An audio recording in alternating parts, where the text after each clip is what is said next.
A Prinsky Meditações apresenta o áudio de uma mensagem do livro Consciência em Ascensão, de Joel Goldsmith. Iluminação através da meditação. O caminho infinito baseia sua esperança de realização espiritual na prática da meditação. Sem meditação, é difícil, se não quase impossível, fazer progresso espiritual, porque a realização espiritual não é alcançada através da mente. Não é uma prática mental ou um exercício mental, nem depende de proficiência intelectual. Em vez disso, a realização espiritual tem a ver com elevar-se acima do nível da mente para a consciência quadridimensional, a consciência de Cristo, ou a mente que também estava em Cristo Jesus. Essa tem sido a pedra fundamental do caminho infinito desde o seu início. Parte 1. A mente iluminada. Essencial para a realização espiritual. No nível humano da vida, é natural buscar aperfeiçoamento no suprimento, saúde, felicidade, segurança e proteção. Todo esforço da mente humana é direcionado para esse fim, como ser mais honesto, como ter maior integridade, como obter sucesso, como obter popularidade, como encontrar a felicidade. Tudo isso pode ser realizado através da mente humana, se uma pessoa estiver disposta a dedicar tempo e atenção ao que está buscando. E mesmo aqueles que desejam alcançar fama ou fortuna podem atingir seu objetivo, se estiverem dispostos a trabalhar duro o suficiente, mental e fisicamente. Mas, independentemente de quão duro você possa trabalhar mental ou fisicamente, você não pode atingir a consciência espiritual dessa maneira. Paulo nos diz muito claramente que o homem natural não compreende as coisas do Espírito de Deus, porque elas se discernem espiritualmente. 1 Coríntios 2, 14. O Mestre disse a mesma coisa: tendo olhos, não vedes? E tendo ouvidos, não ouvis? Marcos 8, 18. Ele estava falando da importância de uma faculdade ou consciência além da visão física e da audição física. Nós também usamos certos termos para indicar que existe uma área de consciência além da atividade da mente humana. Palavras como a voz mansa e delicada, 1 Reis 19, 12, ou o ouvido interno. Nenhuma vida tornou isso mais claro do que a de Gautama, o Buda. Apesar de todos os seus anos de busca, estudo e sacrifício, ele se realizou pouco. Mas quando ele desistiu de tudo isso e se sentou para meditar, veio a iluminação, aquela iluminação que é a realização espiritual. A iluminação marca a diferença essencial entre a mente do homem e a mente de Buda, ou seja, a mente iluminada, a mente de Cristo. Tende em vós a mesma mente que houve também em Cristo Jesus. Essa é a mente da qual o Mestre poderia dizer, embora eu, de mim mesmo, nada possa fazer. João 5, 30. Essa iluminação, este Pai dentro de mim, essa mente crística pode fazer todas as coisas. Portanto, mesmo que você mesmo não tenha tido a experiência, você sabe por meio desses dois mestres, ambos em caminhos diferentes, mas que chegaram à mesma conclusão, que, sem a mente iluminada, não há realização espiritual. Portanto, a pergunta sempre permanece: como essa mente espiritual é alcançada? Como a iluminação é alcançada? De alguns dos profetas hebreus, bem como do Mestre, sabemos que o caminho para a iluminação está na quietude, serenidade e paz, sem pensar, ouvindo a voz mansa e delicada, sem pensar, sem raciocinar, mas ficando quieto. Gautama deu ao mundo um ensinamento sobre meditação que sem dúvida se perdeu, porque enquanto muita meditação ainda está sendo ensinada ou praticada em nome do budismo, os frutos não estão lá. Isso pode acontecer porque está sendo usada uma forma de meditação que não é a verdadeira meditação, mas apenas sentar-se quieto e não pensar. A meditação, no entanto, vai muito além de não pensar, e quando você estuda a obra de Elias, Isaías, alguns dos outros profetas hebreus, a obra de Jesus, João ou Paulo, quando você lê sobre a obra do Bodhidharma e dos mestres Zen, você se torna consciente dos frutos na vida de todos que realmente captaram a visão. Quando os frutos desaparecem, você pode ter certeza de que aqueles que pretendem ensinar uma mensagem espiritual perderam a visão. Parte 2. Busque primeiro a mente crística.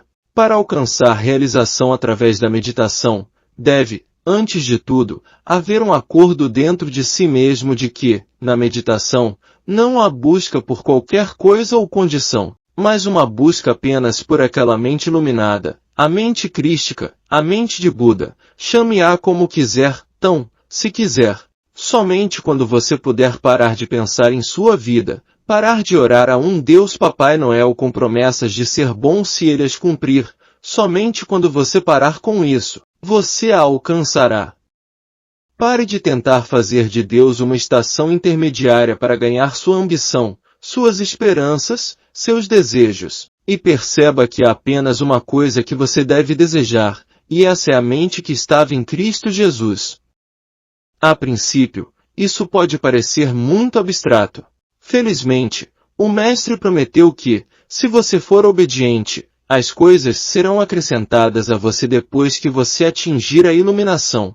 Além disso, a partir da experiência de cada alma iluminada de quem há algum registro escrito, você descobrirá que essa pessoa não apenas recebeu saúde, abundância e 12 cestas cheias para compartilhar, incluindo felicidade, paz e segurança, mas também foi capaz de compartilhá-las com todos aqueles que estavam prontos para seguir o mesmo caminho.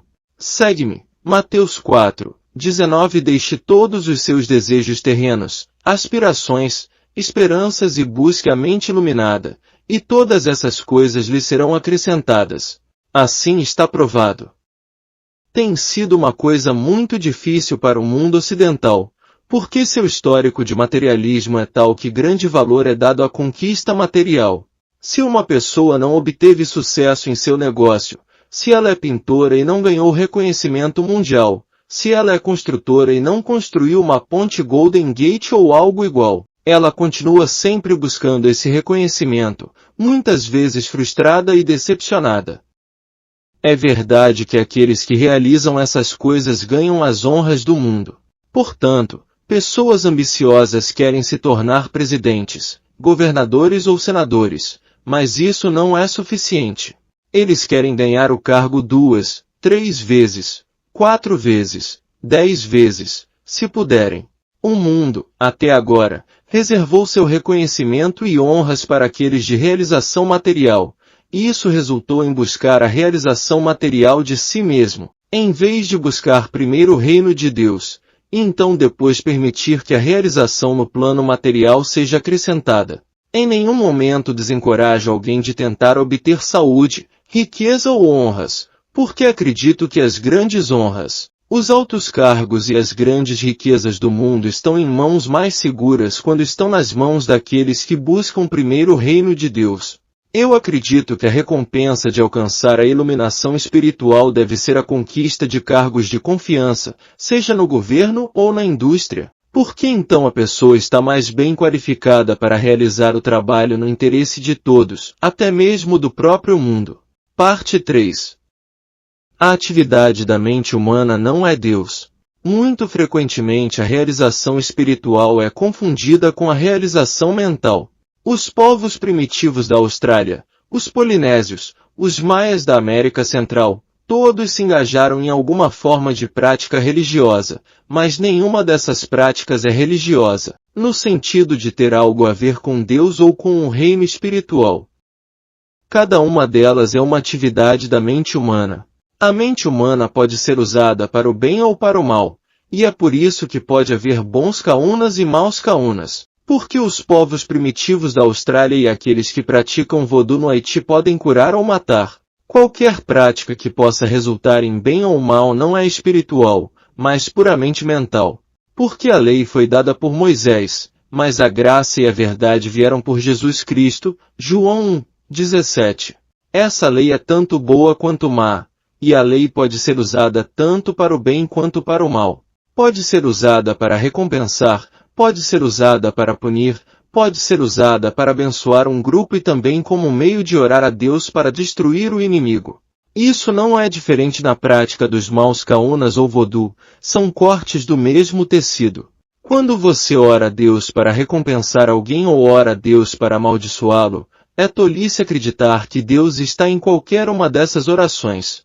É a mente humana, a lei mental, que pode abençoar ou amaldiçoar. Tudo que o homem semear, isso também ceifará. Gálatas 6, 7. Isso não tem nada a ver com Deus, tem a ver com você e com o tipo de pensamentos que você decide ter. Aquele que semeia em sua carne, isto é, semeia em pensamentos errados, da carne ceifará corrupção. Gálatas 6, 8. Até que, por meio da meditação, você chegue àquele nível em que não tenta mais abençoar ou amaldiçoar, onde está disposto a deixar a graça e a verdade de Deus fluir através de você, de modo que você não seja o ator, o fazedor ou o pensador, mas a transparência através da qual a graça de Deus flui. Você não entrará naquele reino espiritual, o reino de Deus em que você não pensa em sua vida. Você não pensa direto em relação à sua saúde, ao seu suprimento ou ao seu companheirismo. Você não pensa direto em abençoar outra pessoa. Em vez disso, torna-se a transparência através da qual o Espírito de Deus flui, para que você perceba, como mestre, que, de si mesmo, nada pode fazer, que é o Pai que habita em você que faz as obras. O Espírito de Deus flui através de você, quando você pode chegar a esse nível da consciência em que sabe, eu nada posso fazer por mim mesmo, e por mim mesmo, eu nem quero fazer nada. Quero ficar quieto e saber que o Pai dentro de mim, que eu no centro do meu ser, está fluindo. Quando você atinge aquela quietude interior na qual abandonou todo o desejo exceto de ser uma transparência, então você descobre que agora você tem aquela mente iluminada, e ela se torna o pão, a carne, o vinho, a água, tornar-se a lei da ressurreição, torna-se renovação da vida. Ele restaura os anos de colheita que o gafanhoto comeu. Joel 2, 27. Você não faz isso. A mente iluminada o faz, a mente que você alcançou na quietude da mente humana e que agora é uma transparência para o divino. Quando falamos em aquietar a mente humana, não estamos falando em parar o pensamento. Estamos falando em não ter um desejo, mesmo um bom desejo, em nosso pensamento, nem mesmo um desejo de ajudar alguém. Isso é ficar quieto. Isso é atingir um estado de consciência a partir do qual você pode dizer, não seja feita a minha vontade, mas a tua. Lucas 22, 42. Isso é verdadeira humildade. Humildade espiritual significa reconhecer que você não tem poderes para o bem ou para o mal, e nem quer nenhum. A única humildade espiritual que existe é quando você reconhece, eu, de mim mesmo, nada posso fazer.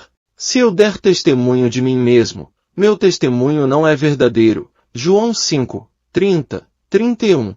O Pai que habita em mim, Ele faz as obras. João 14, 10. E então suficientemente aquieta-se. Ilustro este ponto de outro modo.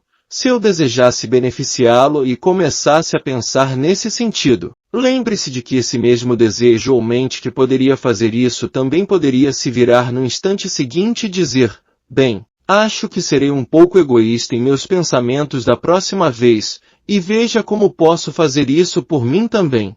Em outras palavras, a mente que pode fazer o bem pode fazer o mal.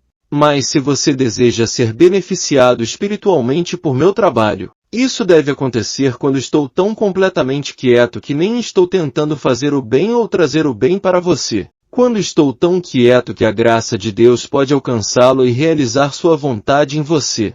Então, depois, se você disser, algo maravilhoso aconteceu comigo, posso responder, sim, pela graça de Deus, mas não eu fiz isso ou eu sou responsável por isso. Não. O máximo que posso dizer é que sou grato por ser uma transparência clara o suficiente para que a graça de Deus possa operar e realizar a coisa que me foi designada. Jó 23, 14. Portanto, se você pedir ajuda para qualquer problema, devo saber que existe um Ele que pode realizá-lo, e então, devo ficar muito quieto, para não atrapalhar. Quando o problema foi resolvido e você diz, Obrigado, eu aceito seus agradecimentos porque fui uma transparência através da qual isso aconteceu, mas não aceito seus agradecimentos como se eu o tivesse feito. Na verdade, não haveria como eu saber nem mesmo o que deveria ser feito por você. Que ser humano pode julgar o que é bom para o seu amanhã? Nenhum. Isso é usurpar a prerrogativa da onisciência. Portanto, lembre-se de que sua atitude deve ser a de que o objetivo que você está buscando é a iluminação ou a mente crística. Essa é a sua meta. Você não deve ter outro objetivo. Você não está buscando saúde, riqueza, posição ou qualquer coisa de natureza humana. Todo o seu objetivo é alcançar a iluminação. Então, quando você a tiver alcançado, e até mesmo um grão dela é um tremendo poder, você descobrirá que essa mente produzirá harmonia, paz, alegria e domínio em sua experiência. Parte 4. Não há poder do mal em Deus. A ideia de usar a mente para o bem e para o mal teve sua origem na crença de que Deus era bom e mau, que Deus poderia abençoar e Deus poderia amaldiçoar, que Deus trouxe a vida, mas também que Deus trouxe a morte. Enquanto permanecer a crença de que Deus pode fazer o bem e o mal, segue naturalmente que o homem se encontrará pelo menos tentado a se igualar a Deus e ser um poder para o bem algumas vezes, e um poder para o mal em outras ocasiões. Somente aqueles que ultrapassaram o nível da mente humana e atingiram até mesmo um grão de iluminação espiritual percebem que em Deus não há poder do mal, nenhum. Deus não pode abençoar e Deus não pode condenar, Deus não pode dar vida e Deus não pode dar morte. Deus é sempre o mesmo, ontem, hoje e sempre. Não há começo para a vida de Deus ou a vida que Deus dá, nem fim para ela. É um estado de ser, mas um estado de ser imortal. Muitos estudantes carregam consigo a antiga superstição do Deus do Antigo Testamento. Ser criado em uma igreja cristã não muda isso, porque a igreja cristã adotou o Deus da ira e ensinou, na maioria dos casos, que Deus chama as pessoas para casa na morte. O medo e a superstição, até anos recentes, impediram as pessoas de pensar de forma independente. Eles tinham medo de pensar objetivamente sobre assuntos religiosos por medo de serem punidos por isso. Mas, até certo ponto, esse medo foi superado, e aqueles que o superaram percebem que coisa horrível seria acreditar em um Deus que derrubasse uma pessoa com câncer ou tuberculose ou a deixasse em um avião em queda ou a deixasse se afogar no mar. Se existe uma ideia que está sendo mais amplamente aceita hoje do que qualquer outro aspecto da verdade espiritual é que tudo isso se origina apenas na mente do homem, que é composta tanto de poderes bons quanto de poderes maus, qualidades boas e qualidades más, qualidades destrutivas e qualidades construtivas. Quando o homem rompe o nível da mente humana e capta o primeiro vislumbre da mente espiritual, ele descobre por que, quando Gautama teve sua iluminação, uma das primeiras coisas que se seguiram foi a cura. De uma ponta a outra da Índia, surgiram ashrams dedicados à cura espiritual. Por quê? Porque a mente iluminada é sempre um agente de cura. 500 anos depois, quando o Mestre alcançou a mente de Cristo, desenvolveu-se um ministério de cura. Por quê? Porque a mente de Cristo Jesus e a mente de Buda são a mesma mente, a mente iluminada, e as qualidades e capacidades são as mesmas. Quando a mente iluminada toca um oriental ou um ocidental, o efeito é sempre o mesmo, é uma consciência de cura, uma consciência de perdão, uma consciência de amor. Examine a vida de Gautama, siga a vida de Jesus, olhe para a vida de João ou Paulo, e você encontrará a mente do amor, a mente da graça, a mente da paz, a mente da cura. Eu vim para que tenham vida e a tenham em abundância. João 10:10.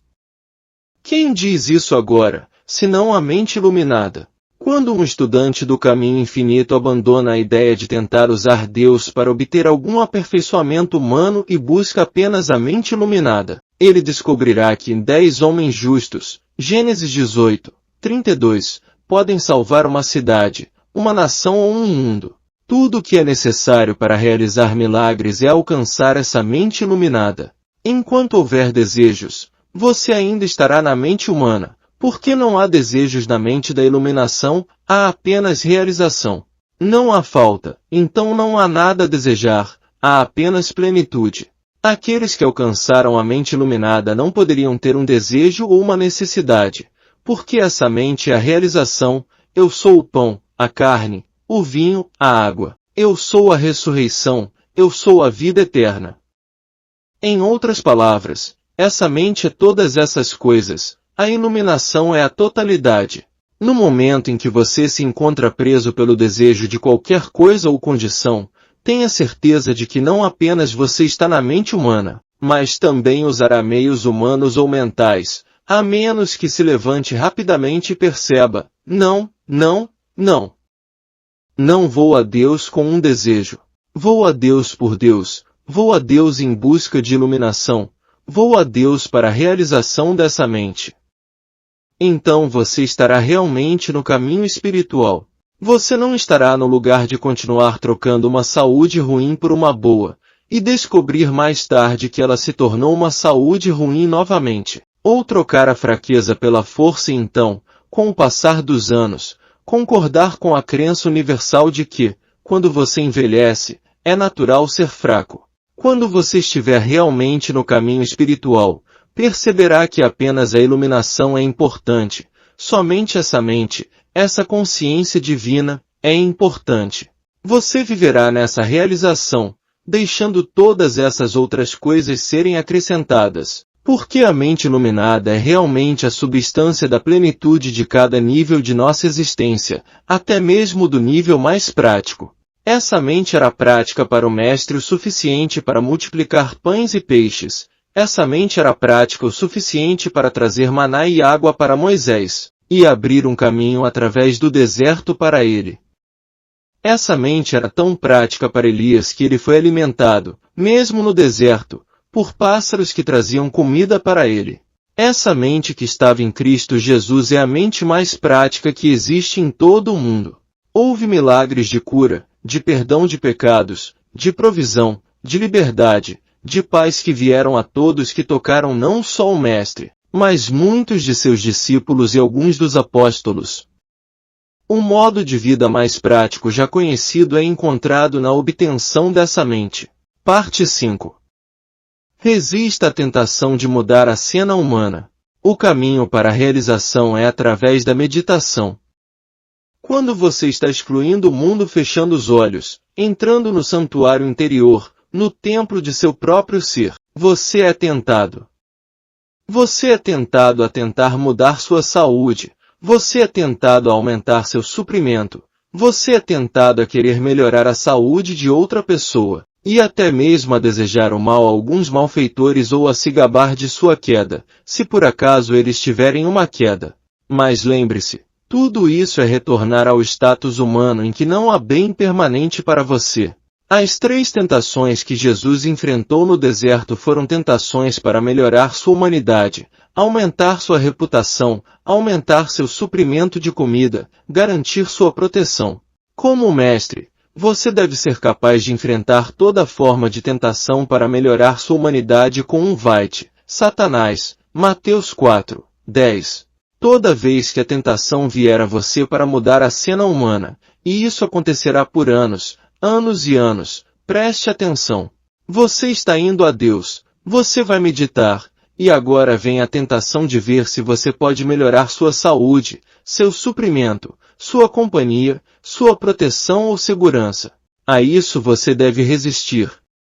Você tem que ser firme em sua convicção. Busco apenas aquela mente que estava em Cristo Jesus, a mente iluminada, a mente desperta, a alma desperta. Eu busco apenas a graça de Deus. Minha graça te basta. 2 Coríntios 12, 9. Portanto nada busco senão a tua graça. Toda vez que surgir uma tentação sobre alguma dor, a dor de seu filho ou a má conduta de seu filho ou do filho de seu vizinho, bloqueie-a. Não busco nada além da graça de Deus. Eu procuro ser uma transparência através da qual Deus pode fluir para todos e tudo dentro do alcance da minha consciência. Então você descobrirá que está mais ou menos fora do reino deste mundo, acima e além do bem e do mal. E não estará medindo o bem para alguns e a vingança para outros. Você não estará orando pelo sucesso de um e pelo fracasso de outro. Ao contrário, você estará habitando no santuário interior e deixando Deus governar seu universo. Se você não pode confiar em um Deus cujo nome é onipresença, onipotência e onisciência, então você não tem Deus. Você tem um conceito de Deus, mas não tem Deus. Quando você entender a natureza de Deus, estará perfeitamente disposto a confiar este mundo ao seu governo, sem julgar quem deve ser recompensado ou quem deve ser condenado. Quando você tem alguma ideia em sua mente sobre quem deve ser recompensado ou quem deve ser condenado, você está julgando com base na mente humana condicionada, e isso não é sabedoria divina. A sabedoria divina não julga, critica ou condena. A sabedoria divina destrói automaticamente aquilo que espiritualmente não está de acordo com sua própria natureza e caráter. Em outras palavras, a sabedoria que fez 2 vezes 2 igual a 4 age como uma lei de destruição para 2 vezes 2 igual a 5, e no entanto, sem destruir nada, pois não havia 5 para ser destruído. A sabedoria que pode olhar para o mar e não acreditar em um horizonte destrói o horizonte, mas não destrói nada, porque não há horizonte, ilusório. Ao ir para o deserto, se você tiver conhecimento suficiente para poder olhar para qualquer miragem no deserto e continuar viajando, sem prestar atenção a ela, você destruiu a ilusão, mas não destruiu nada. Assim é que a mente que é de Deus destrói tudo que é diferente de si mesma, mas não destrói nada, apenas uma aparência ilusória, algo que parece ser mas não é. Foi assim que o Mestre tratou a mulher apanhada em adultério e o ladrão na cruz, não os julgou, não os condenou, não os criticou. Por quê? Ele deixou para Deus destruir tudo que não estava certo, mas ao fazer isso, nem a mulher nem o homem foram destruídos. A única coisa que foi destruída foi o pecado, e não era uma coisa. Quando você se eleva a Deus, Deus elimina tudo que não está certo. E no entanto, Deus não destrói nada, porque não há nada em nós que não esteja certo, que exista como coisa ou como pessoa. Quando o Mestre aparentemente destruiu a figueira, estava ilustrando um princípio da vida espiritual. Quando uma pessoa que está cedendo ao mal humano busca perdão, arrependimento ou afastamento do mal, o Espírito de Deus limpa, purifica e remove dele não apenas o mal, mas também as possibilidades do mal e a punição do mal. Então, embora seus pecados fossem vermelho escarlate, eles ficam brancos como a neve. Isaías 1:18. Entretanto, quando Cristo toca uma pessoa que deseja continuar no mal, essa pessoa pode ser destruída, mas não por Deus. Ele se destrói ao se opor àquela presença e poder de Deus e não renunciar ao mal. Essa é a lição da figueira. Jesus estava tentando mostrar que havia uma condição que não queria se render ao Cristo, e portanto, no momento em que o Cristo a tocou, ela foi destruída. Portanto, se uma pessoa que ama e deseja continuar em sua maldade se choca contra o Espírito de Deus, o mal será consumido e a pessoa será consumida com ele. Mas para uma pessoa que, independente da natureza, grau ou profundidade de seu mal, é tocada pelo Espírito e deseja abandoná-lo, o mal é consumido e ela se torna branco como a neve. Embora possa parecer que o Espírito de Deus está fazendo alguma coisa má na experiência humana, não é realmente o Espírito de Deus que está fazendo isso, é o indivíduo que se agarra ao seu mal que está fazendo isso. Você não precisa ter medo de se voltar para dentro em meditação, seja qual for o nome ou a natureza do erro, porque, independentemente do fato de você poder cair inúmeras vezes, não é como uma vontade ou desejo real. É apenas que, de uma forma ou de outra, o mesmerismo do mundo ainda é mais forte do que a sua realização divina. A meta é a realização espiritual, os meios, uma meditação que não busca o aperfeiçoamento humano, uma meditação que busca apenas uma quietude interior e a realização da graça divina. A lei veio por meio de Moisés, não farás, não cometerás. A graça veio não pensando em sua vida, mas entregando-a em sua meditação interior e deixando a graça divina estar sobre você, permitindo-se ser ordenado. No capítulo anterior, foi apontado que há uma grande necessidade de desenvolver uma consciência de cura e que, se você quiser ajudar os outros, eles serão conduzidos a você. Não fique muito ansioso para começar uma atividade do caminho infinito, porque seu próprio estado de consciência realizada trará a você qualquer trabalho que você deva fazer. Mas para que isso aconteça, deve haver essa consciência realizada. A sabedoria adverte o estudante a esperar até que seja empurrado para trabalhar. Então, em vez de se preocupar demais em salvar os outros, o aluno deve perceber que Deus constitui o ser individual e que Deus mantém seu universo espiritual. É somente quando você tem convicção e percepção de que Deus constitui o ser individual que você pratica o caminho infinito e é capaz de reinterpretar as imagens que estão aparecendo para você como outras pessoas precisando de ajuda.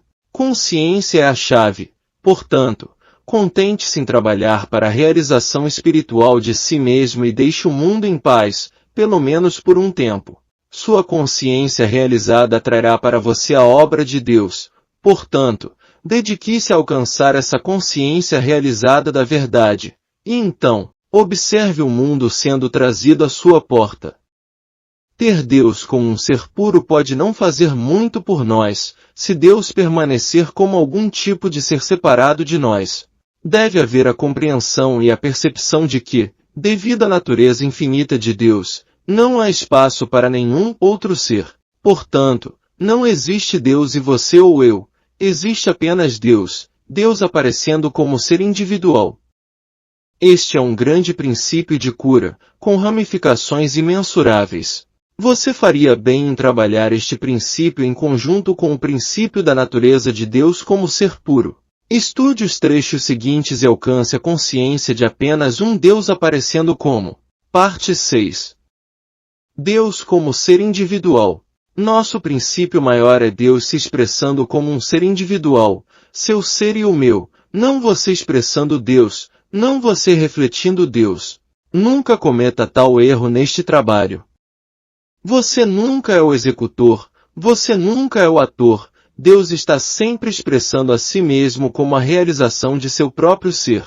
Deus aparece como a vida do homem, da mulher, da criança, do animal, do vegetal e do mineral, independente do fato de alimentarmos falsamente um conceito material dessa vida. A natureza infinita de Deus significa que só pode haver uma vida. E essa vida é Deus se expressando como vida em forma e variedade infinitas ou como forma e variedade infinitas. Com isso como seu primeiro princípio, no exato momento em que uma pessoa de natureza errônea aparece para você, ou qualquer sugestão de uma condição errônea de saúde, suprimento, emprego ou relacionamento humano, você instantaneamente percebe, Deus se expressa como ser individual. Independente de todas as aparências, independente do grau de mortalidade que se apresenta aos meus olhos e ouvidos, somente Deus é, e somente Deus é a entidade e a identidade de todos os seres.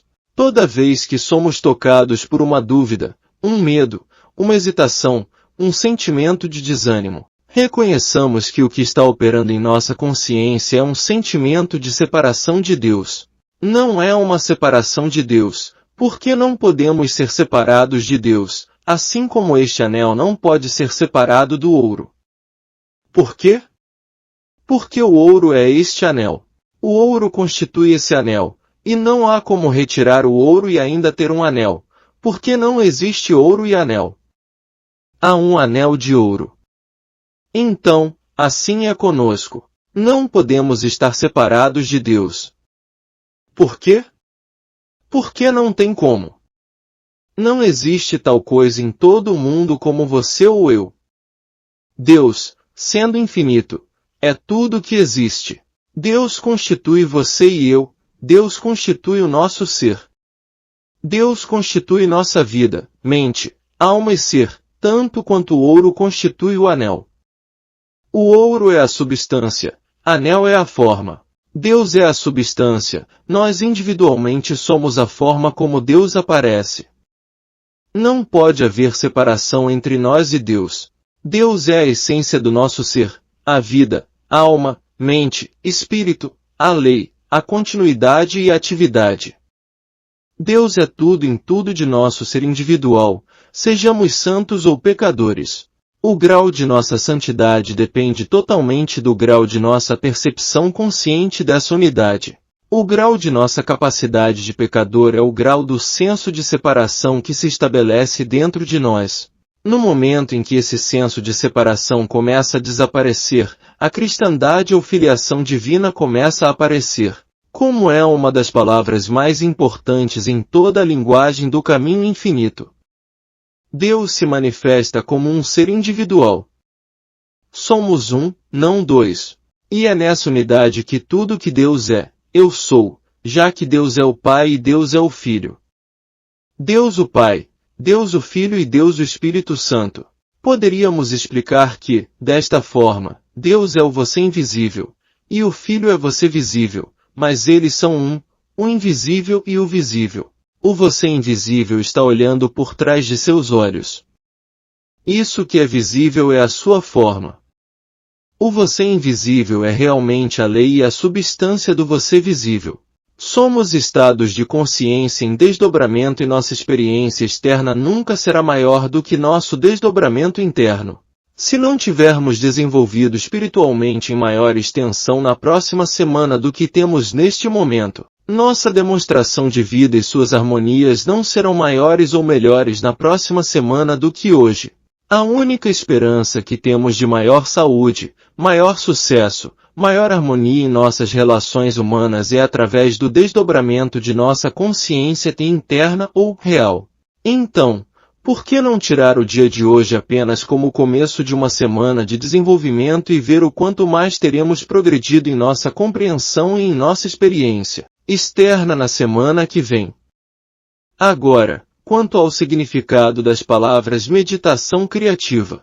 Você e eu ouvimos muito sobre meditação e certamente lemos muito sobre isso, mas essa ideia de meditação criativa nos dá algo novo em que pensar. A meditação criativa vai um passo além porque nela deve haver uma expectativa de um princípio causativo e um efeito específico. Não nos esqueçamos de que, quando pensamos na ideia, meditação criativa, estamos pensando em um princípio criativo em ação. E estamos pensando também em um efeito que deve ocorrer, sob, é claro, uma condição, se a semente for plantada em solo fértil, se nossa consciência é receptiva e responsiva à verdade, e se nossa consciência não está tão confusa com a ideia de demonstração, com a ideia de um efeito de algum bem material que esperamos. Se nossa consciência está aberta a Deus e ao desdobramento da consciência divina, esse é o estado de consciência que é receptivo e responsivo à semente que será plantada aí durante a meditação. Essa é a ideia da meditação criativa. Você planta a semente para permitir que o princípio criativo haja sobre ela e produza frutos conforme sua própria espécie. Então, em nossa meditação criativa, vamos acima de tudo ter a expectativa do bem, de uma resposta, de um maior grau de compreensão espiritual, e, portanto, de mais harmonia no que chamamos de nossa experiência humana. Como você sabe, não é realmente uma experiência humana, mas divina e espiritual. O mundo a transformou em material e tornou finito aquilo que é realmente a vida de Deus manifestada como você e como eu. O objetivo da meditação é alcançar a vida espiritual. A meditação em si mesma é apenas um meio para um fim. E o fim é a obtenção da vida espiritual. Ontem, enquanto estava na capela de Palo Alto, peguei da parede essa declaração: o mundo é novo para cada alma quando Cristo adentra. Esse é o propósito da meditação. Como humanos, nos separamos de nossa origem e é isso que nos faz parecer assim ao mundo. Agora estamos abrindo a consciência para onde o Cristo, a presença de Deus, o Espírito de Deus, possa entrar e nos fazer novos. Ouça Jesus quando ele diz: eu não posso fazer nada por mim mesmo, o Pai que habita em mim, ele faz as obras. E Paulo: já não sou eu quem vive, mas Cristo vive em mim. Pense bem, se eu estivesse sentado aqui como um ser humano e tudo que existisse para mim fosse uma mente e um corpo, você não se beneficiaria muito com isso. Há apenas uma coisa que pode trazer alguma medida de desdobramento da consciência espiritual para você, e isso é a presença de Deus, o Cristo que vive em mim, do qual sou um representante ou veículo. Você, é claro, é identicamente a mesma coisa quando abre sua consciência e deixa o Cristo entrar, para que também possa dizer, e com convicção, eu não posso fazer nada por mim mesmo, o Pai que habita em mim, Ele faz as obras. E já não sou eu quem vive, mas Cristo vive em mim. Agora, o objetivo da meditação é acalmar a mente humana, acalmar a atividade dos sentidos humanos a um grau que nos permitirá nos tornarmos conscientes da presença de Deus, para nos tornarmos conscientes da atividade divina operando em, através e como nós, e verdadeiramente, como nossa consciência. É nos tornarmos conscientes da atividade divina operando como nossa consciência. Deus, o ser divino individualizado como Cristo, torna-se nossa consciência individual e essa consciência é o Salvador do mundo, o Salvador do meu mundo. Sua consciência é o Salvador de seu mundo. Eleve seu mundo do sentido material de existência para a realidade espiritual. Sua própria consciência faz isso quando está imbuída deste Cristo. Portanto, o propósito desta meditação é abrir a consciência para esse fluxo de modo que se torne espiritualizada, de modo que se torne o próprio Cristo em expressão individual. Sobre este pensamento de acalmar os sentidos humanos ou a mente humana, não acredite por um momento que isso significa tentar parar o seu processo de pensamento, porque você nunca terá êxito nisso. Ninguém nunca teve.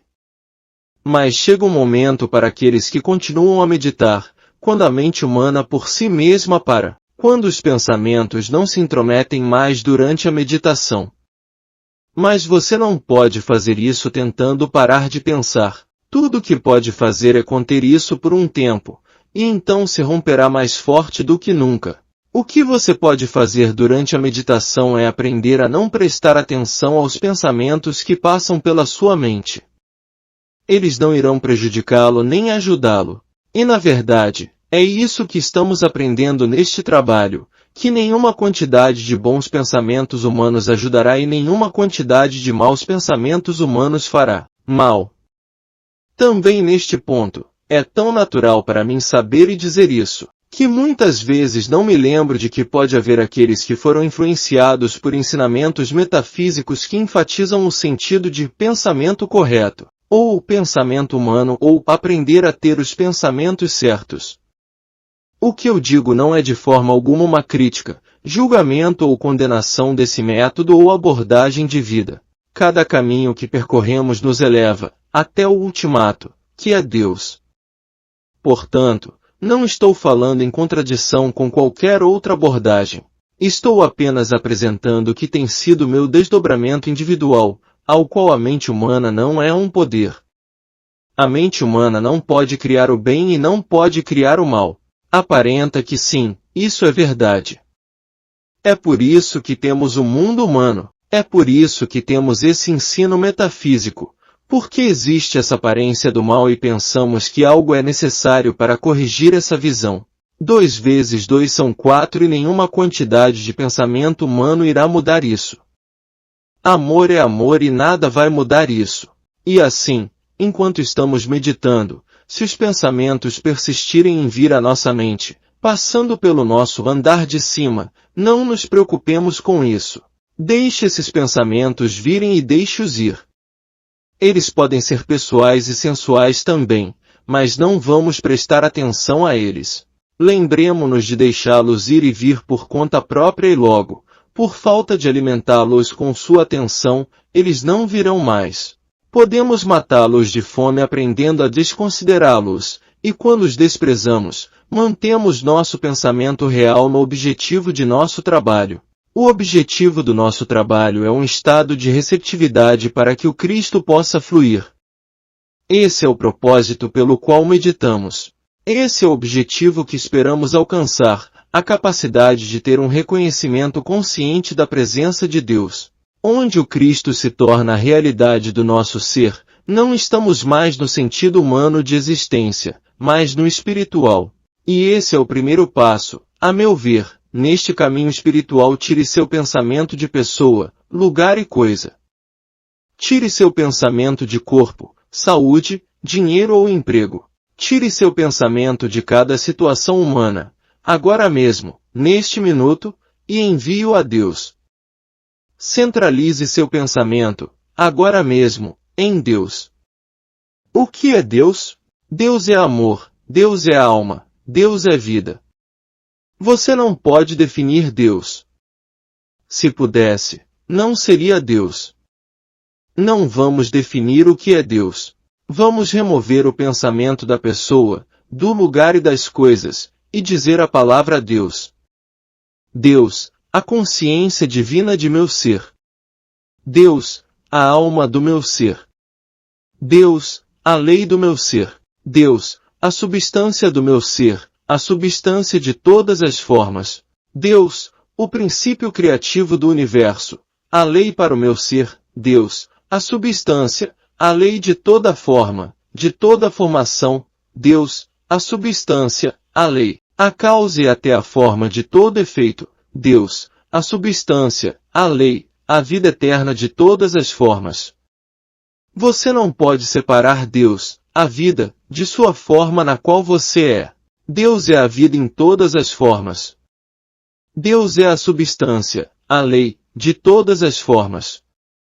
Deus é o espírito e a alma de nossa forma. Deus, aparecendo individualmente como você, constitui tudo o que existe de você. Deus é a sua vida e é por isso que você é imortal, agora mesmo. Devido a Deus ser a substância do seu corpo, até mesmo o seu corpo é imortal. Seu corpo não é carne e sangue como parece. Deus é espírito e seu corpo é espiritual. Seu corpo é tão imortal quanto sua vida, que é Deus. Não há razão para qualquer corpo sofrer e mudar, ou se decompor e morrer. Nós permitimos isso através da aceitação da crença de uma identidade separada de Deus. Nós permitimos aceitando Deus como a forma da criação espiritual, mas não a forma e a substância de toda a criação. Deus é a forma, a substância, a lei de toda a criação, incluindo seu corpo. Seu corpo não é material. Nem o alimento que você come é material. É espiritual. Tudo que é material é nosso conceito de criação. A própria criação é totalmente Deus no sentido de que Deus é a essência, a substância e a forma. Agora, nesta meditação, não estamos pensando em forma ou imagem, contorno, cor, graça ou corpo. Estamos pensando em Deus como a substância de todas as formas, cores, graça, contornos, corpos. Deus é a substância do nosso ser, a substância da pedra. Deus é a lei das estrelas e planetas. As estrelas e planetas não são uma lei em si mesmos. Deus é a lei para eles, assim como nós somos a lei para nós mesmos. E devido a sermos consciência infinita, o Sol, a Lua, as estrelas e os planetas estão incorporados em nós e somos a lei para eles. Sim, somos a lei para as estrelas, a Lua e os planetas. Essa nossa consciência divina, imbuída do Cristo, é a lei para toda a criação. Nada neste mundo age sobre nós. Somos a lei para tudo que aparece em nosso universo. Todos nós somos a atividade de Deus, o Eu universal, o Ego universal, individualizado como você e como eu. Essa é a lei para toda a criação. E assim, em nossa meditação criativa, lembramos que toda a nossa consciência está repleta de Deus. Deus como a lei. Deus como a substância. Deus como o princípio criativo. E Deus aparecendo como efeito. Deus aparecendo como forma. Deus aparecendo para nós como sol, lua, estrelas, como alimento, como animais de estimação e como todos os outros relacionamentos na Terra. Portanto, embora nossa consciência, nosso pensamento principal, esteja centrado nisso. Esses pensamentos humanos que vêm e vão não têm importância. Não tente detê-los ou jogá-los fora. Deixe-os ir e vir, e eles desaparecerão. Eu prometo a você, eles vão desaparecer. É apenas uma questão de prática. Agora, quanto às nossas aulas que começam na próxima semana, é apenas uma oportunidade para continuar essa ideia de meditação. Por muitos anos, pratiquei e ensinei cura metafísica, não como um professor, mas apenas como um indivíduo, um praticante, que ensinava aqueles que vinham em busca de ajuda e cura. Ensinei apenas aqueles que queriam um ensino referente à cura. Finalmente chegou o dia em que tomei a decisão de nunca mais lecionar, e quando tomei essa decisão, ouvi uma risada dentro de mim. Foi realmente uma risada, e ouvi bem alto.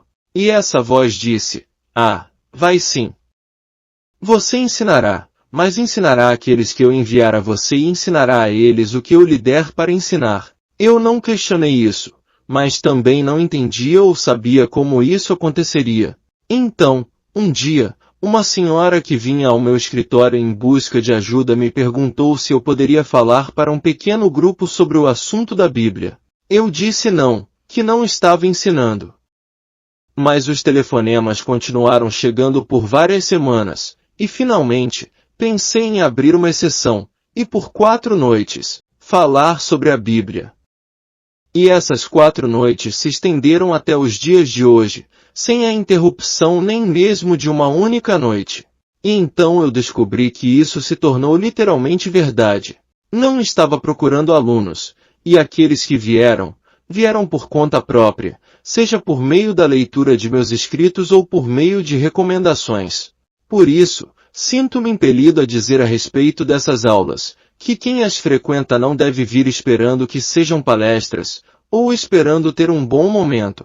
Se o objetivo que pretendemos alcançar é para ser alcançado, realmente vai ser um trabalho por 2 semanas inteiras, um trabalho bom e árduo. Por quê? Porque aqui novamente, a menos que a consciência seja enriquecida, a menos que seja mudada ou desenvolvida de maneira espiritual, a experiência externa não será diferente. A menos que se esteja preparado para realmente fazer um trabalho consciencioso, de modo que no final da aula possam dizer: estou mais adiantado no desenvolvimento espiritual. Será inútil vir para a aula, a menos que esteja pensando além do dia imediato ou do problema imediato, além da meditação para a realização. Aceitemos então que o objetivo da meditação, o objetivo do meu ser no reino espiritual, é que eu possa me tornar consciente da presença de Cristo e me tornar o que sou, a luz do mundo. Vamos nos dedicar a isso agora. Em meu próprio trabalho, quando isso começou, passei por 3 meses de iniciação interior. Acontecia todas as manhãs das 5 às 7. Foi uma experiência magnífica e que nunca poderá ser compartilhada com ninguém. Foi nesse período que me foi mostrado que o único propósito de nossa existência na Terra é ser a luz do mundo, ser um caminho, para mostrar a esses outros quem eu era antes da ordenação, um buscador, para que eles possam se elevar acima do senso humano de existência. Agora, lembre-se de que todos do mundo humano enfrentam a crença de um corpo físico. Eles se deparam com a crença do suprimento físico. E agora, eles estão sendo confrontados com a crença em bombas atômicas e rumores de guerras. Na imagem humana, não há como evitar essas experiências ou elevar-se acima delas. O único caminho é o caminho espiritual, e o caminho espiritual é aquele onde o Cristo se torna a realidade do nosso ser. E quando começamos a olhar do ponto de vista de Deus, a soma total de toda a criação, então estamos cumprindo a maior lei já revelada por Jesus Cristo, a lei do perdão.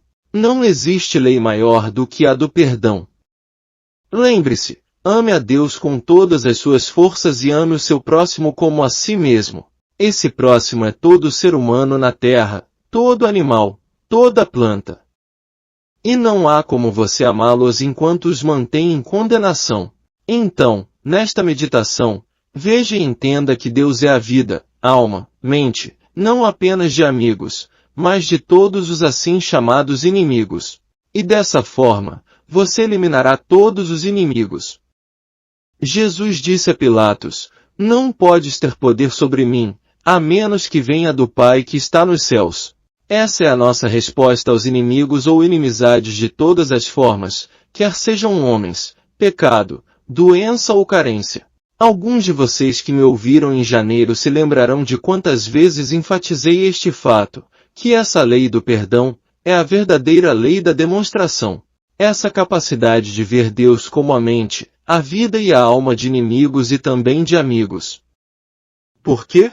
Porque não apenas no Antigo Testamento, mas em todo o percurso até os ensinamentos de Jesus, temos este lembrete: o primeiro mandamento é o segredo da vida. Apenas um Deus, apenas uma vida, a vida de cada um de nós, a vida de nossos chamados inimigos. Deus é a única mente, e portanto, Deus deve ser a mente do que chamamos de inimigos. Apenas um Deus e apenas uma criação, e tudo espiritual. Nessa meditação, você não consegue ver que, enquanto sua consciência estiver preenchida com essa unidade, um Deus, uma criação, tudo um, você está abrindo sua consciência para o fluxo de Cristo? Não há outro caminho. O amor é o caminho e o amor é a verdade. E a verdade é a capacidade de nos tornarmos conscientes de Deus como a forma e a formação, a causa e o efeito de tudo que aparece como nosso mundo. Assim, nosso objetivo está incorporado nestas meditações. O mundo é novo para cada alma quando Cristo adentra. Eu não posso fazer nada por mim mesmo, o Pai dentro de mim faz as obras. Já não sou eu quem vive, mas Cristo vive em mim. Vamos agora sentar em silêncio e tomar qualquer um ou todos esses três pensamentos como o tema central de nossa consciência. Sem prestar atenção aos pensamentos humanos, centramos nosso pensamento nestes, e quando terminamos, podemos sentir que nos tornamos conectados à fonte divina de nosso ser.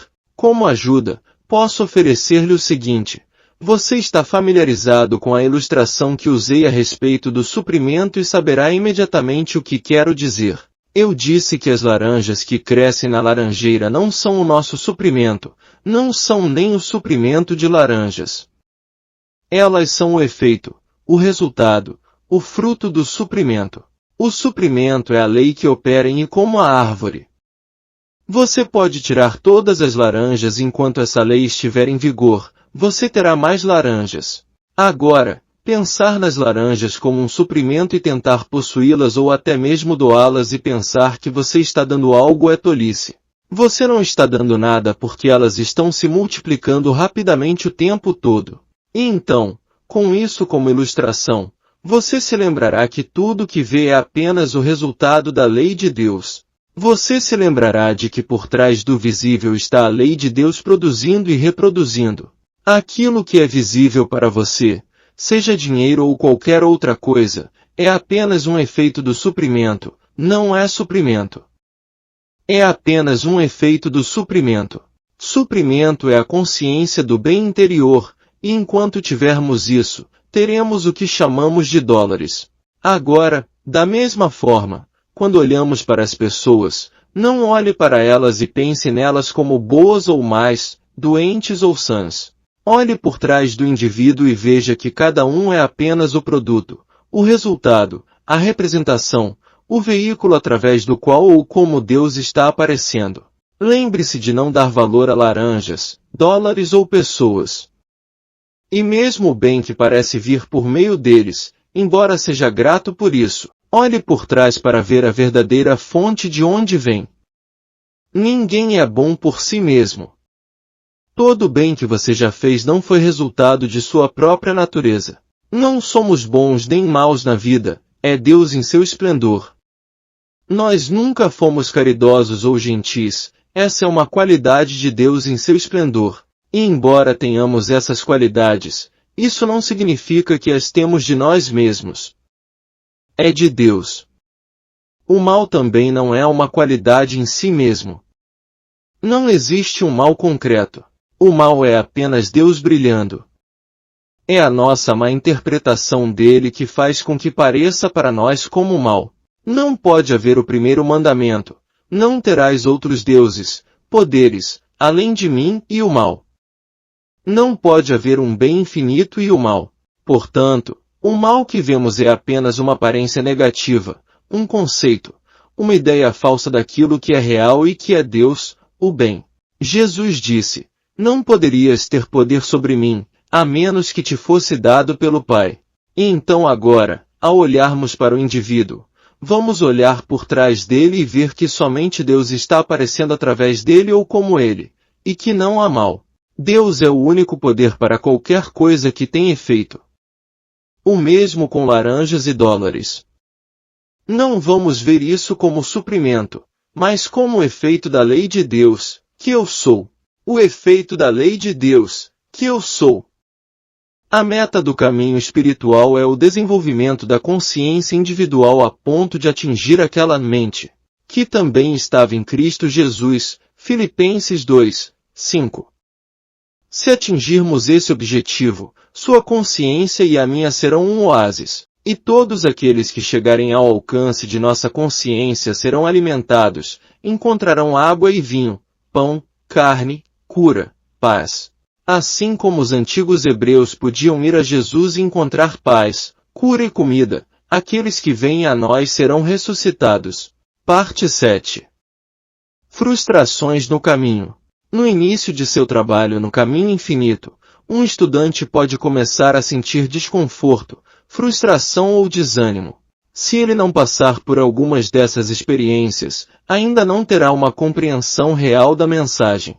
Não penseis que vim trazer paz à terra, não vim trazer paz, mas uma espada. Mateus 10, 34. Mas essa turbulência vem não quando o aluno a alcançou, mas durante o período de trabalho em direção a essa conquista.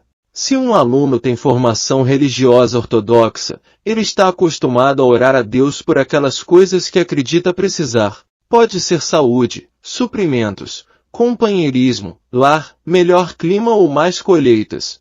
Por outro lado, se ele tem uma formação metafísica, é possível que ele tenha mudado desse Deus para a mente divina, e ao invés de pedir a Deus por essas coisas, ele agora afirma a mente divina. Seu objetivo, no entanto, é o mesmo: obter o que ele pensa que precisa, satisfazer suas necessidades e desejos humanos. Mas o caminho espiritual não promete isso. Pelo contrário, adverte-nos a não pensar em nossa vida. Algo que cada um de nós já esqueceu em algum momento é a pergunta de Jesus: qual de vós, por se preocupar, pode acrescentar um côvado à sua estatura? Mateus 6, 27. Quem pode tornar preto um fio de cabelo branco? Quem, pensando bem, pode fazer qualquer uma dessas coisas?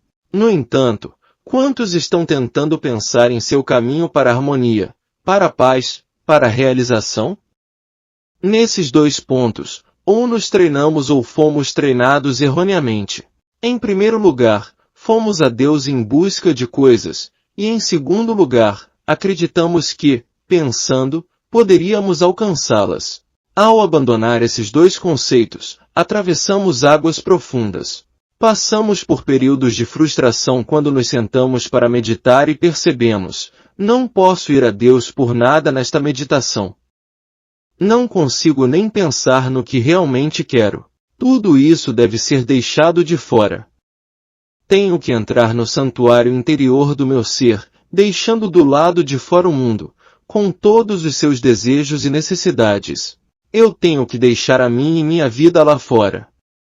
Não consigo pensar em minha vida, não posso pensar em minha saúde, suprimentos, companheirismo, casa ou em minhas colheitas. Como, então, posso orar, se todas essas coisas devem ser deixadas de fora?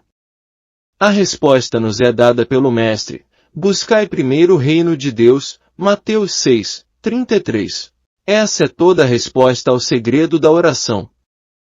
Não busque por sua vida, não busque seu suprimento, não busque sua saúde, não busque sua companhia, não busque o sucesso do seu negócio, não busque a felicidade em sua casa. Deixe tudo isso do lado de fora. E quando entrar em meditação, feche a porta para o mundo, deixando tudo e todos do lado de fora: sua mãe, pai, irmã, irmão, marido, esposa e filhos.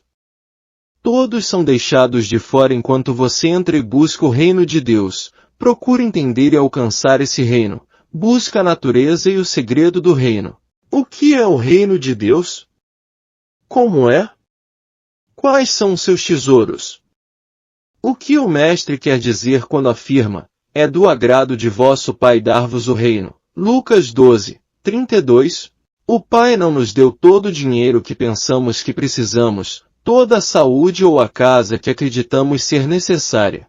Então, qual é o significado de é do agrado de seu Pai dar-lhe o reino?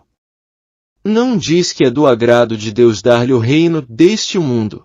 O Mestre deixou isso claro quando disse, meu reino, o reino espiritual, não é deste mundo. João 18, 36. Não é do agrado do Pai dar-lhe um lar melhor, um automóvel melhor, mais negócios ou plantações. Não, é um prazer do Pai dar-lhe o reino, a realidade, a graça espiritual.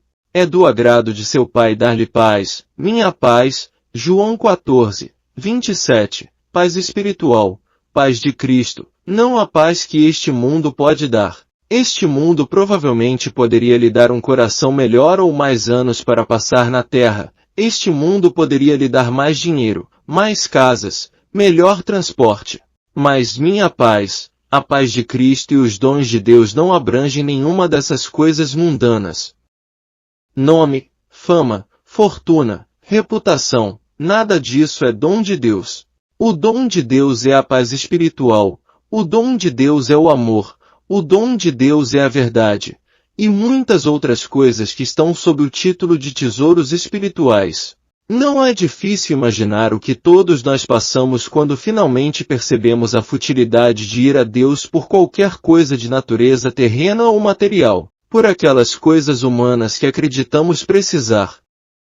Após essa percepção, vem o período de estresse e tensão, até mesmo de lágrimas. Até que possamos entrar em nossa consciência sem um desejo humano, sem o desejo de uma única coisa, um pensamento ou uma pessoa, e nos contentarmos em buscar primeiro o reino de Deus e sua justiça, sua paz, sua abundância e sua graça.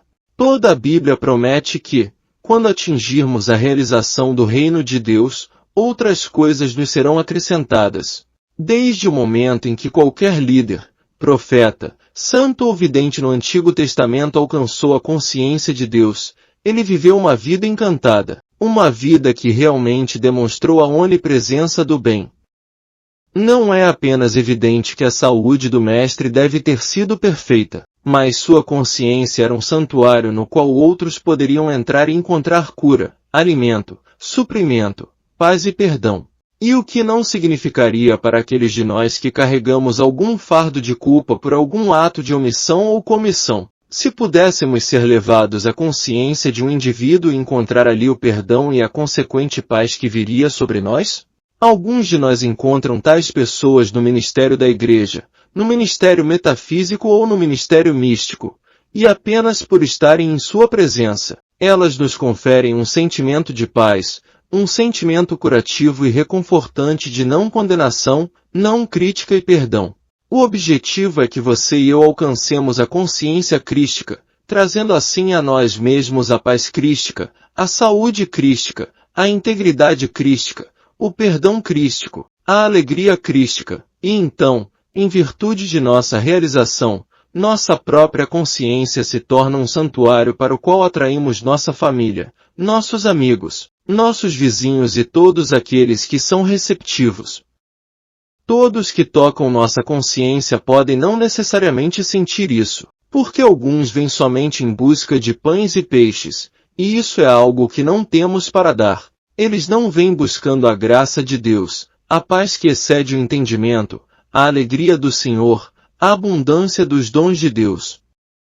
Isso é o que temos para compartilhar e dar. Aqueles que vêm em busca disso o encontram, e assim que encontrarem sua paz, descobrirão o maior segredo já revelado ao mundo.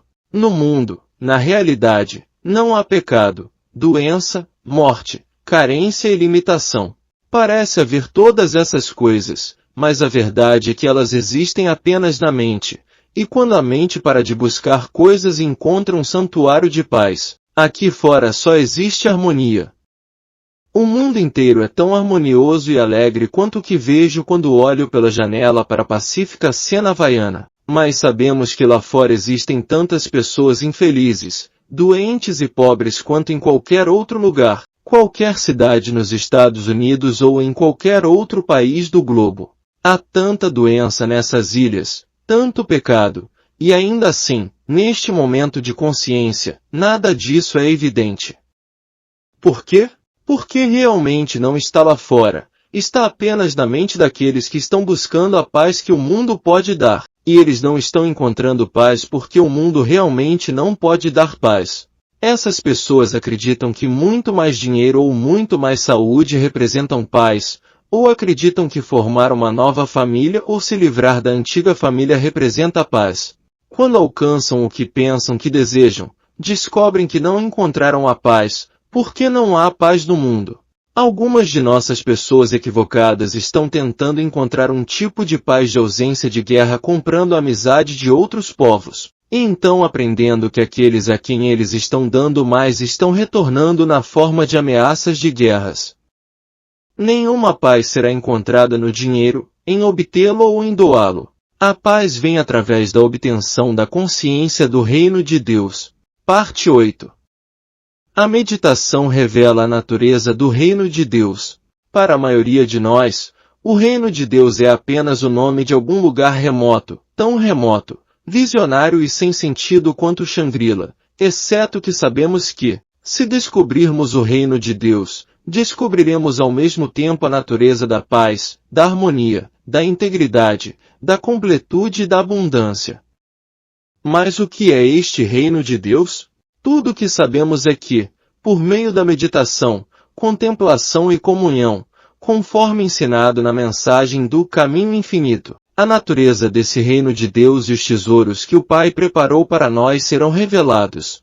Na meditação, descobrimos esses tesouros, mas enquanto fazemos isso, outras coisas tentam se intrometer. A saúde de nossa mãe, a saúde de nossos filhos, como nos relacionarmos com nosso empregador ou empregados, como resolver o problema dos aluguéis e impostos altos. Tudo isso se aglomera enquanto tentamos compreender a natureza do reino espiritual. Em momentos de emergência, traga rapidamente a lembrança consciente. Eu e o Pai somos um. Eu sou o Pai dentro de mim, e este Pai dentro de mim, está parado na porta da minha consciência, batendo para entrar. Por isso estou aqui de olhos fechados, com a atenção centrada na minha consciência, enquanto aprendo a esperar que o Pai se anuncie. O cumprimento virá quando ouvirmos a voz mansa e delicada. 1 Reis 19, 12, assegurando-nos, não te deixarei, nem te desampararei. Hebreus 13, 5. Assim como estava com Moisés, estarei contigo sempre, até o final dos tempos. Mateus 28, 20. Tudo que eu tenho é teu. Lucas 15, 31. Minha graça te basta. 2 Coríntios 12, 9. Eu sou teu pão, tua comida, teu vinho, tua água. Não busques o externo, não penses em coisas externas. Sim, cumpre tua missão exterior, faz o teu trabalho da melhor maneira possível. Dá tudo o que tens para fazer o melhor trabalho possível em tua posição atual, mas não confie em tua própria capacidade. Busque em minha graça de tornar teu trabalho lucrativo e abundante. Busque em mim a sabedoria para estabelecê-lo e obter o reconhecimento que for necessário. Olha para mim como a presença que vai adiante de ti para endireitar os caminhos tortos. Isaías 45, 2. Olha para mim, permanece em mim e deixa-me permanecer em ti. Busque em mim. Não busques por teus parentes ou por teus amigos, busca para mim. Eu, no meio de ti, sou poderoso. Minha paz te dou. Minha graça é tua suficiência. Tem certeza de que, mesmo que andes pelo vale da sombra da morte, estarei contigo e te conduzirei ao meu reino. Mesmo que, neste momento, estejas passando pelas portas do inferno, no entanto, olha para mim e sê salvo, por mim, no meio de ti. Não julgues pelas aparências. Independente do que os sentidos externos possam testemunhar, independente da natureza dos falsos apetites que podem controlar-te neste momento, independente da natureza das faltas ou limitações que experimentas, olha para mim, dentro de ti, por minha paz, minha graça. Não busques o favor dos príncipes. Não coloques o poder naqueles que são externos a ti. Não acredites que eles têm o poder do bem para ti ou que eles têm poder do mal contra ti, mas permanece em mim e deixa-me permanecer em ti. Olha para mim e sê salvo. Não te preocupes com os problemas do mundo porque, enquanto permaneces em mim, vou adiante de ti para endireitar o caminho. Eu sou o caminho, anda nele. Anda em mim, caminha pela tua vida vivendo em mim, e deixando-me viver em ti. Estejas consciente de mim como teu próprio ser, o Pai interior, o Cristo, o Filho de Deus. Nunca te deixarei, mas pensarás que o abandonei, a menos que estejas te voltando para dentro, de todo o coração e com toda a frequência. Parte 9. Mantendo sua percepção consciente de Deus. O mesmerismo do mundo tentará criar uma separação entre nós e aqueles que nos cercam, a menos que aprendamos a nos voltar para dentro, não apenas todos os dias, mas quantas vezes for possível. Nunca comece teu dia sem entregá-lo a mim. Volta-te para dentro e percebe que, assim como eu fiz o sol nascer e a luz do dia chegar, assim como eu governo o sol, as estrelas, a lua, os planetas e a terra, também governo este minuto de tua vida e cada minuto de tua vida. Por que não entregar a mim a próxima hora de tua vida, e depois, o dia inteiro? Frequentemente, ao longo do dia, devemos retornar ao centro dentro de nós mesmos, mesmo que apenas por 20 ou 30 segundos, para lembrar e perceber, eu estou aqui. Comunga comigo, mesmo que apenas por um momento, para que possamos ter amizade. Em última análise, devemos alcançar a meta que Paulo alcançou. Vivo, não mais eu, Cristo vive em mim. Gálatas 2, 20. Tudo posso naquele que me fortalece. Filipenses 4, 13. Em minha fraqueza, encontro força em meu nada, no reconhecimento de que eu, de mim mesmo, nada posso fazer, que eu, por mim mesmo, não sou nada, separado e à parte da habitação de Cristo. Cristo é minha força, Cristo, o Filho de Deus dentro de mim, é minha sabedoria. Isso nos leva a outro ponto difícil de nosso ministério.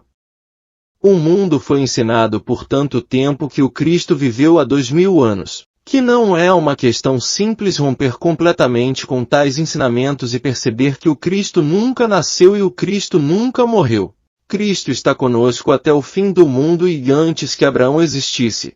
João 8, 58. Cristo é. É preciso romper com o passado para perceber que o Cristo é o Espírito que estava em Jesus, que embora os hebreus o chamassem de Emanuel, Cristo é o Espírito que animou Moisés. Cristo é o Espírito que animou Gautama, embora os orientais o chamassem de Buda. Mas Buda, Cristo, Emanuel, todos significam o Filho de Deus, o Salvador, o Espírito de Deus dentro de nós desde antes que Abraão existisse, dentro de nós até o fim do mundo. Por que perdemos o caminho? Porque a adoração foi transferida de dentro para fora. A adoração tornou-se em cerimônias, ritos e rituais, em vez de comunhão interior. A adoração deve tornar-se novamente comunhão interior. Isso não significa que, se encontrarmos prazer ou satisfação nas cerimônias, ritos e rituais da igreja, não devamos tê-los. Às vezes, eles desempenham um papel, às vezes são um ponto de partida de onde podemos ir para o reino interior, mas nunca vamos encontrar o reino de Deus em ritos, rituais, cerimônias ou sacrifícios. Nunca encontraremos o reino de Deus até que entremos no santuário, o templo de nosso próprio ser, e ali encontremos a habitação de Cristo, o Espírito de Deus. Então podemos relaxar, e a cada dia podemos descansar na certeza de que temos uma carne que o mundo não conhece. Guarda tua espada. Mateus 26, 52. Os governos ainda não estão preparados para este ensinamento. Por que tirar a espada daqueles que não têm substituto para uma espada é tirar deles o seu senhor? Enquanto o mundo precisar de suas armas, seus remédios, seus sistemas monetários, eles devem permanecer. Mas para apressar o dia de paz na terra e boa vontade entre os homens, torna-se necessário para aqueles que são guiados pelo Espírito de Deus voltarem-se para dentro e encontrarem o que torna desnecessária a espada, o apoio externo, a segurança externa. Tenho carne, tenho uma segurança, uma confiança, uma fonte de suprimento, que o mundo não conhece, e portanto, não preciso recorrer às armas da força, do engano, da propaganda mentirosa ou qualquer uma das armas humanas agora usadas. Na prática metafísica, existem alguns praticantes que dizem aos pacientes: tire esses óculos, ou retire esses aparelhos auditivos, ou desista dessas muletas. E assim trouxeram dificuldades para seus pacientes porque não receberam nenhum substituto para eles.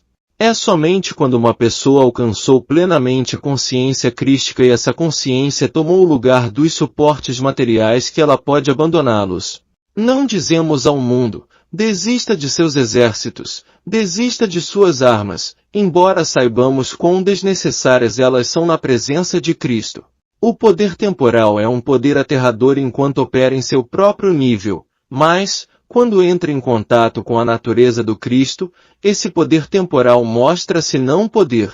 Somente na presença do Cristo pode-se dizer: não terias poder algum contra mim, a menos que te fosse dado de cima. João 19, 11. À medida em que alcançamos alguma medida da mente de Cristo, o mundo temporal perde sua poder e jurisdição sobre nós. Quanto mais alto e mais fundo formos, mais rica a nossa consciência se torna em Cristo, e menos poder germes, infecção, contágio, balas ou bombas têm sobre nós. As Escrituras dizem, no entanto: nunca vi o justo desamparado, nem sua semente mendigando pão. Salmos 37, 25. Também diz: nenhuma arma forjada contra ti prosperará. Isaías 54, 17. O mundo realmente acredita que essas promessas são para a humanidade, ou que alguma forma de retidão humana, como ser moralmente bom, obedecer aos 10 mandamentos ou ir à igreja, constitui esse homem justo. Há também alguns que acreditam que a raça humana pode depor suas armas porque existe um Deus protegendo o mundo. É por isso que muitas pessoas se metem em problemas. Eles realmente acreditam que existe um Deus pronto para ajudar a raça humana, e não existe. É somente quando Cristo toma posse da consciência de uma pessoa que ela se torna imune às faltas, limitações e poderes deste mundo. E é somente quando a consciência do Cristo se tornar a consciência do mundo inteiro que haverá uma paz duradoura, sem armas. As promessas das Escrituras nunca foram destinadas ao homem cuja respiração está em suas narinas. Isaías 2, 22. O homem natural, 1 Coríntios 2, 14, nunca recebeu as coisas de Deus e nunca as receberá. O homem natural não está sob a lei de Deus, nem mesmo poderia estar. Portanto, para o mundo, não há confiança ou segurança em Deus, exceto na proporção em que o Cristo é reconhecido como a consciência do homem e quando o homem começa a viver a vida de Cristo. Não basta saber que o Cristo atua pelo amor. É preciso que adotemos o amor como estilo de vida, e isso significa viver a vida de perdão constante, a vida de rezar pelos nossos inimigos, a vida de rezar pelos que nos perseguem, a vida de benevolência em todos os níveis de consciência, não apenas ajudando nossos semelhantes financeiramente, mas principalmente por meio da oração e da comunhão. Entrando em meditação, ouvimos a voz mansa e delicada, estamos em comunhão interior, e sentimos a paz e a graça de Deus sobre nós. Então, todos aqueles que estão dentro do alcance de nossa consciência participam disso, e no grau de sua receptividade, encontram conforto, cura e abundância. Qualquer que seja a necessidade humana, ela é satisfeita. Quando estou meditando e pensando em pessoas do mundo que representam a ambição, a ganância e a luxúria dos sentidos materiais, Posso sentir, Pai, perdoa-os, pois não sabem o que fazem. Lucas 23, 34. Entre em suas almas, entre em seus corações, entre em suas mentes, eleve-os. O Cristo está batendo na porta da sua consciência e na minha, e às vezes, nossa percepção dessa verdade abre a consciência de outros para receber o Cristo. Assim, o mundo inteiro, em certa medida, é abençoado com cada meditação e comunhão interior sua e minha. À medida em que o Cristo entra em nossa consciência, somos inspirados a orar pelo mundo, a liberar esse Cristo no mundo, e perceber sua presença no coração, alma e mente da humanidade, e assim ajudar a trazê-lo à manifestação. Assim como cada mestre espiritual traz o Cristo à manifestação na experiência daqueles que entram em sua consciência buscando o Cristo. Mesmo alguns que só vêm em busca de pães e peixes encontram-se abertos ao Cristo, porque, interiormente, eles também estão buscando algo mais elevado do que pães e peixes. Mas a busca dos pães e dos peixes é a primeira entrada, e é realmente por meio dessa busca que o Cristo consegue um ponto de apoio na consciência. Parte 10. Praticando a presença de Deus. Eu, este Cristo, estou à porta de nossa consciência e bato, e nos voltamos para dentro em meditação, contemplação e comunhão, percebendo que o Cristo está procurando entrar. Portanto, somos receptivos e responsivos e ouvimos aquela voz mansa e delicada para que a paz esteja sobre nós, para que a graça de Deus seja realizada dentro de nós. Essa etapa do nosso trabalho de contemplação, meditação e comunhão é praticar a presença de Deus. Estamos declarando a presença antes mesmo de experimentá-la, estamos tentando realizar essa presença, estamos ouvindo. Portanto, tudo o que fazemos neste período é praticar a presença de Deus que nos leva à experiência de Deus. Nada pode nos acontecer, exceto através de uma atividade de nossa consciência. Portanto, não podemos sequer experimentar Deus, senão através de uma atividade de receptividade, uma atividade de contemplação, uma atividade de comunhão. Em tal contemplação, nossa consciência está tão ativa que não temos chance de adormecer, não temos tempo de sonhar acordados, não temos tempo de pensar em experiências ocultas. Estamos ocupados com uma atividade de nossa consciência, praticando conscientemente a presença de Deus, lembrando-nos dela conscientemente, e finalmente, percebendo a presença, abrindo nossa consciência para que o Cristo que está à porta e bate possa entrar. Todos esses termos, meditar, comungar, contemplar fazem parte da prática da presença de Deus. Então, em nossa experiência, surge um silenciar da mente e dos pensamentos, uma abertura dos ouvidos para ouvir e ocasionalmente, uma respiração fugaz, ou paz, ou consciência. Algo vem que pode durar apenas um segundo. Pode passar tão rápido que nos perguntamos se realmente aconteceu.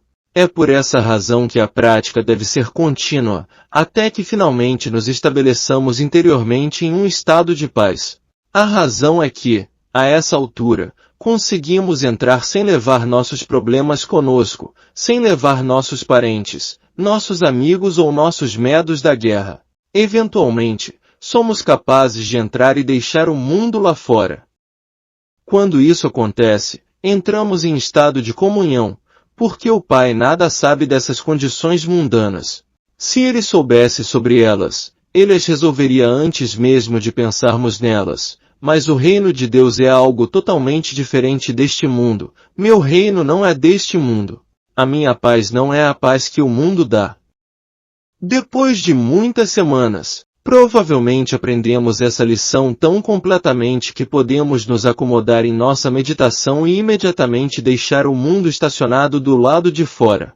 Assim, entramos em comunhão com o Espírito de Deus que habita em nós, que sempre bateu à porta de nossa consciência em busca de admissão, mas agora nós o admitimos, e agora podemos comungar com ele.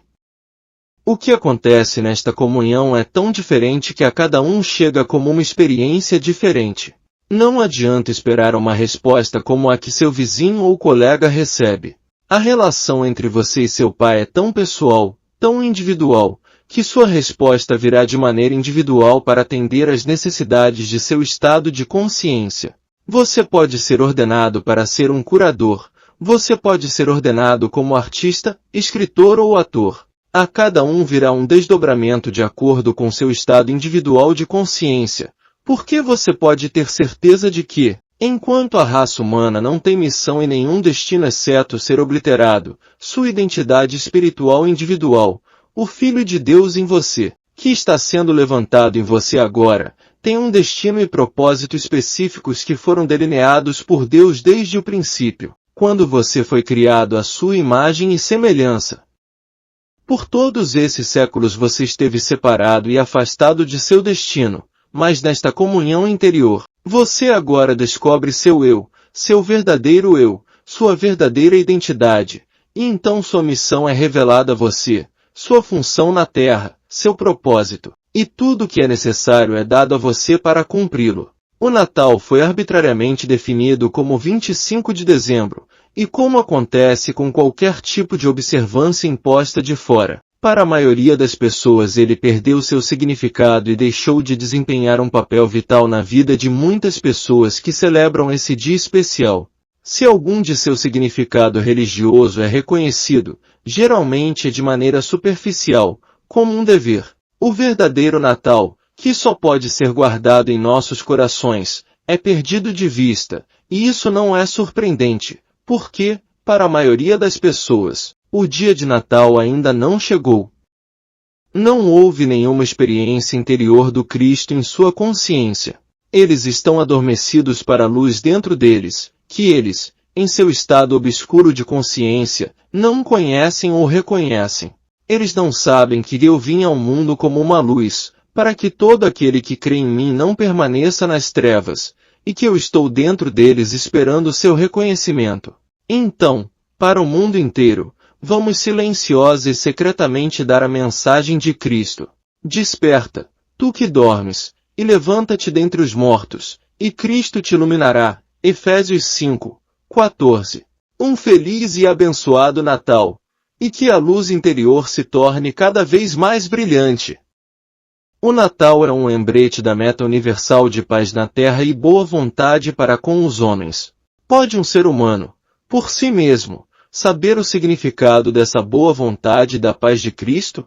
Não é o homem de boa vontade aquele que sentiu o toque do Cristo, seja qual for o nome que ele o chame. Aquele que foi despertado para a sua atividade e conscientemente tem seu ser em Cristo?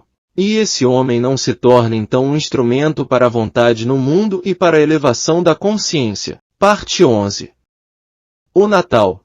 A atividade do Cristo na consciência individual nunca é para benefício próprio, está sempre presente como uma bênção, como uma atividade do bem para os não iluminados, isto é, para aqueles que ainda não tiveram a experiência da concepção e nascimento do Cristo dentro do próprio ser. Uma mensagem de Natal deve ser sempre de paz. Nossos pensamentos se voltam da paz que o mundo está buscando para minha paz, a verdadeira paz que, quando os homens estão prontos para recebê-la, vem com a cura da mente e do corpo. A paz é percebida quando encontramos nossa união uns com os outros através da experiência de Deus. A paz é alcançada ao depormos a armadura da carne, ao erguermos a espada de defesa contra os medos e ódios do mundo. A paz é alcançada quando contemplamos o Filho de Deus, governando primeiro nossas vidas, depois nossos relacionamentos com nosso próximo. O mundo está buscando a paz lá fora no mundo, mas a paz é encontrada apenas acolhendo o príncipe da paz dentro de nós mesmos. É a sua consciência e a minha que é o verdadeiro templo do Deus vivo onde Deus, na forma de seu Filho Cristo, a identidade espiritual, habita em sua plenitude. Fim do áudio de uma mensagem do livro Consciência em Ascensão, de Joel Goldsmith.